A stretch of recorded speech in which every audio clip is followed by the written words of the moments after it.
que sur ces dernières 24 heures, on parlait quand même de léger mieux.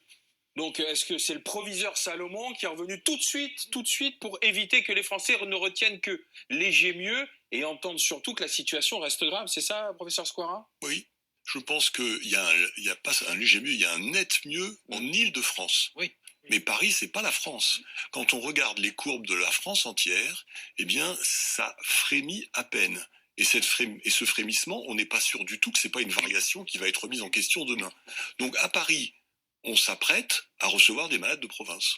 Et vous, par exemple, dans votre service de réanimation à Neuilly, Alors, comment ça se passe? Est-ce que vous sentez ce léger mieux ou alors, pas? attendez, léger mieux, ça veut dire que nous observons une décélération Ça augmente moins linéaire vite. depuis 15 jours. Oui. Et que si l'on prolonge cette décélération, on va arriver au pic aux alentours du 21 novembre. Ça veut dire que jusque-là, on va continuer à faire rentrer des malades, mais avec une rapidité, une accélération bien plus faible qu'avant.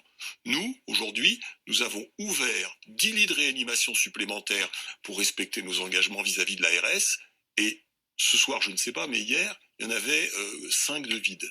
Donc nous avons une capacité de prendre encore des malades en réanimation, et comme on voit que ça baisse en Île-de-France, on se dit qu'on va être mis à contribution pour prendre ceux des régions qui sont déjà en train de vivre une vague supérieure à la première.